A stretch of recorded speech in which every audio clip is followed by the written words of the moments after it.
When we talk about great video game music, there are many games that come to mind. Final Fantasy, Sonic the Hedgehog, Street Fighter, there are so many great soundtracks. But what makes this music great? What do they offer the games they're a part of? Are they just background noise? Some music is used to enhance moments, some games separate the gameplay and story altogether, but there are certain games that use their soundtracks to build a narrative. The music, gameplay, and story are one. Metroid is one of these games, and today we're going to look at how its music and gameplay combine to create one of the most creative and influential experiences in gaming history.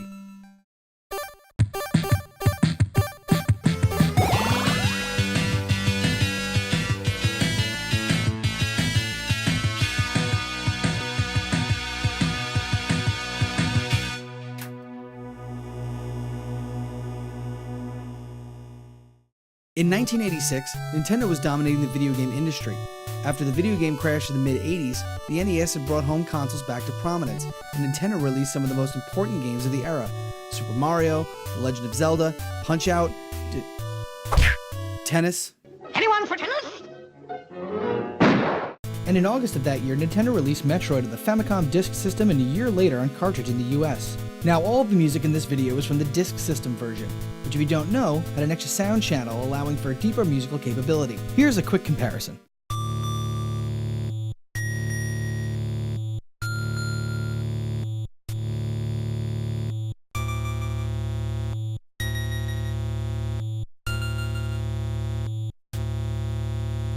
The game's legacy has lasted over 30 years and given gamers some of the most unique experiences we've ever had.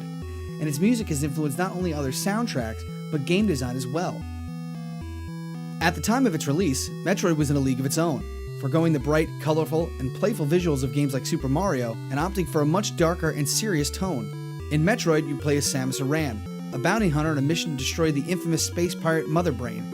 Much like its protagonist, the game took its mandate seriously. Every aspect of Metroid was designed to isolate, confuse, and intimidate the player. The game has no map, no inventory, and no help. Just like Samus, you are all alone in this unfamiliar world. And to bring this world to life, the developers brought on one of Nintendo's most talented composers, Hirozaka "Hip" Tanaka. Originally an engineer, Tanaka started working for Nintendo in 1980, and would go on to compose both the music and sound effects for the Donkey Kong series and Balloon Fight. At the time, most sound for the games had to be created from scratch, and that wasn't an easy task. Tanaka, a member of the reggae bands The Shampoos and the Root Rockers, cited these restrictions as one of his reasons for introducing simpler, stripped-down drum and bass-inspired music in his compositions for the game Wrecking Crew. By 1986, Tanaka was composing full scores, and Metroid gave him the opportunity to achieve something he thought was lacking in the game industry. The sound for games used to be regarded as just an effect, but I think it was around the time Metroid was in development when the sound started gaining more respect and began to be properly called game music. Now today, the original themes from Metroid are classics, but back then the soundtrack was not well received by either Nintendo nor critics, mostly due to the individual and stark qualities that made it stand out amongst the more upbeat music people were used to hearing from the NES. Most of the music being produced for games was very much alike. There were variations, but in the end it was all very similar. Companies sometimes saw the music as an afterthought, a far cry from how soundtracks are thought of today. Most of the time, the music was thrown on at the end, and only a select few composers were taking it seriously. Tanaka was one of them. He wanted the music to be not just background, but a living, breathing part of the overall experience. I had a concept that the music for Metroid should be created not as game music, but music that makes the player feel as if they were encountering a living creature. I wanted to create a score without any distinctions between music and sound effects. The image I had was, anything that comes from this game is the sound the game makes. This idea was revolutionary at the time, and it's easy to forget where the video game industry was back then. Nowadays, having a fully orchestrated soundtrack or intricate reactionary music cues that change as you play are nothing new. But back then, just having a soundtrack this dense and purposeful was a novel concept. Even Zelda, a game series known for its music even back in the 80s, only had three tracks with individual melodies in the original game. Metroid has nine individually themed and distinct pieces of music in the game. Each is placed purposefully, with definite intent, and each builds on the last, builds on where you've been before and where you're going next. Metroid doesn't just have a soundtrack, its music is a story. It's a story of your struggle against the unknown and your triumph over unbeatable odds. And today I'm going to show you how Metroid destroyed preconceived notions about game music and helped launch one of Nintendo's biggest franchises.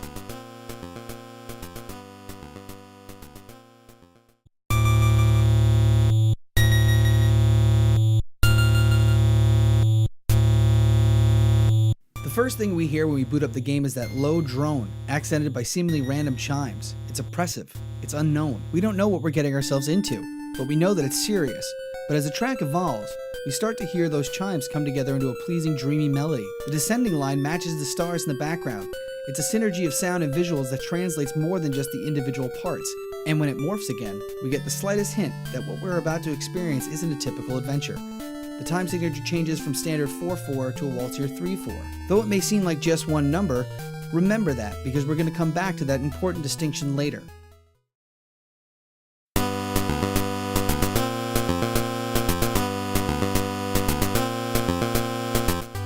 Once you've descended into Zebes, the trials begin, and Brinstar, the theme you are welcomed into this new world with, conveys the exciting and confident feel of starting a new adventure. We haven't seen what lies ahead, but we are determined to push forward. It's a pretty standard adventuring piece, but that's what we need at the beginning. Playing a game like Metroid is an ordeal, and back then, games didn't hold your hand as much as they do today, so the boost Brinstar gives to the gameplay is essential to keeping the player engaged. And given where you go next, this rousing theme helps to build your confidence as you move deeper down into the next area, Kraid's Lair.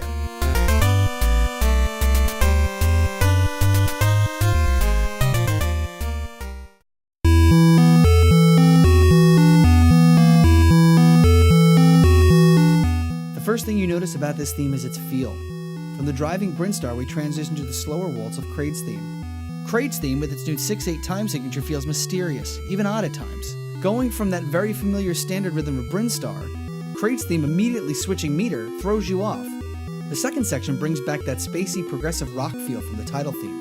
The transitions Tanaka uses throughout the game oscillate between giving you musical representations of where you are and the overall sci-fi theme of the game in general. Tanaka never lets you forget that you are on an alien world, and Kraid's theme adds that extra level of uncomfortable mystery that someone would feel diving deeper into an unknown territory. The change of time signature literally throws off your rhythm. We don't notice it much, but a change in pace and structure does affect your brain. And throwing this change in so early in the game sets kind of a challenging precedent.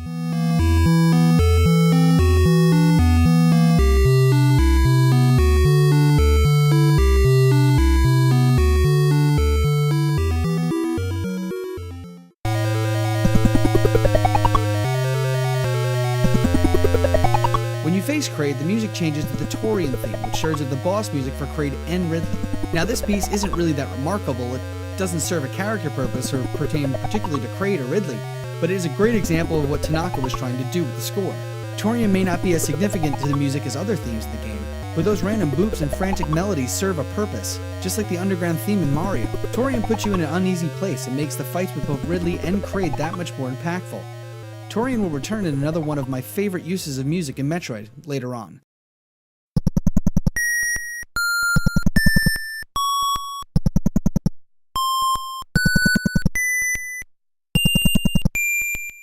Now we're going to go over the major themes here, but I wanted to touch on some of the smaller pieces in the game real quick, specifically the item rooms. In Metroid, you collect upgrades as you advance, and they are found in isolated rooms outside the general map area. And when you enter, unless you've played before, you don't know what upgrade is waiting for you. The music here is another example of the stellar sound design being used. There are several boops and bops, like a computer running in some sci-fi stereotype kind of way, and a few chimes which seem random, and the overall effect is apprehension. You just entered a room with some random statue of a weird bird holding an orb. You don't know if it's a bomb or a switch or even just a regular statue. But since the game rewards you for exploring and checking every wall and ceiling tile for secrets, you want to see what's in that orb. And that decision might be a mistake. You just don't know. Along with the short clip that plays when you receive the upgrade, you get this small narrative within the greater story. You've taken a risk in entering the room and touching that Chozo statue, and you were rewarded for it.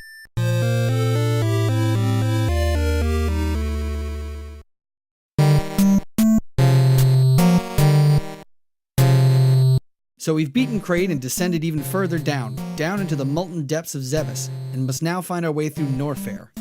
Now here's where I think Tanaka slipped up a bit. There's no, for lack of a better term, fire in this track. Boo! Oh, you're terrible. Sure, it's great, but I feel there should have been some kind of nod to the fire aspect of the area, but you can't have everything, I guess, and Norfair is one of the most famous tracks from the series, so it has merit and definitely fits into the narrative theme of the music so far, so I'll give it a pass here. But like I said, Norfair really doesn't fit in with the setting, but it does follow the story. You've just beaten the frog demon baby Kraid, and now you're in an even stranger place.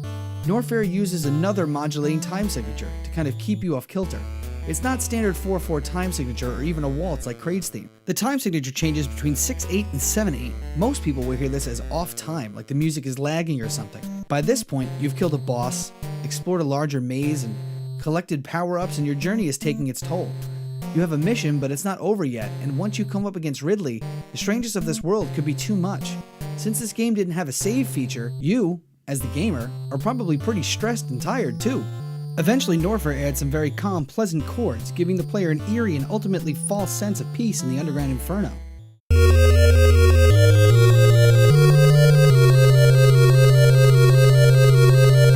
After making your way through Norfair, you come upon Ridley's hideout. While Kraid can be accessed from Brinstar directly, Ridley requires you travel through Norfair to get to his location. And it's here that I think the actual Norfair theme is. It's tense, it's oppressive, repetitive, and amelodic. I can imagine an inferno raging around me while the track plays. And to be fair, it still is. Ridley hides beneath the fire, letting it be his defense. But you broke through those defenses, and when you finally reach Ridley himself, you're immediately given the Torian theme again. And hearing it this time solidifies in a Pavlovian sense that you are in danger. And we're about to see how much danger we're really in.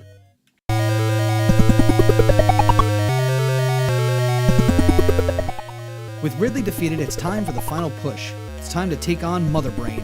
And when you know, the area is called Torian. That's right, the boss theme you've been hearing with the first two bosses is also the area music for the run-up to Mother Brain. This tells me two things.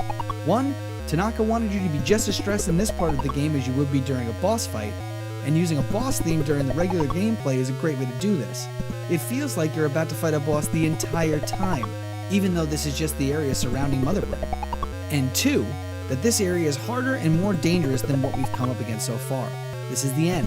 Your mission objective is in sight, as long as you can hold on and push through the obstacles. It's a clever idea, and while I would have preferred a different theme for the area, I support the decision. Finally, the approval he's been looking for. Boo! You suck!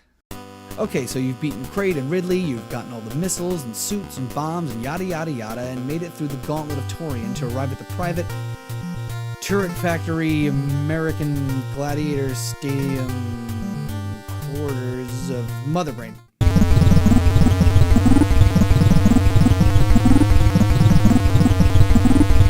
Here's where we get to see the full realization of Tanaka's approach.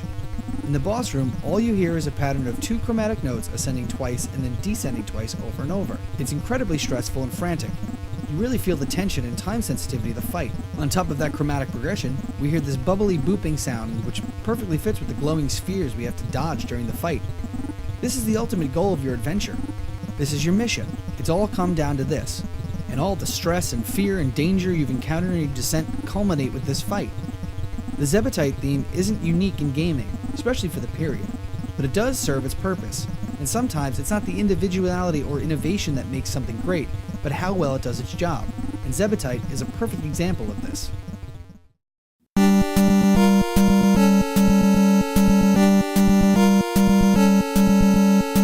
Okay, so we've done it. We've killed Mother Brain, and now it's time to escape. The planet is collapsing, and the final in-game track, aptly named Escape, is there to give you that energy to go the extra distance and return alive after completing your mission. Escape uses the same technique as Brinstar, while adding the element of time into it. We hear the shifts between suspenseful and uplifting. It's the kind of song you can imagine hearing in a movie when the hero is facing down that last enemy in a dogfight. You've achieved your goal, and you're fighting for your life to try and escape the devastation brought on by our actions. Can you enjoy your spoils of war? You've grown so much that to die now and lose it all feels like such a waste. But you won't die. You're Samus Aran. You're a bounty hunter. And you make it to your ship and fly away, having rid the galaxy of Mother Brain and her henchmen, and purge the Metroid threat. For now.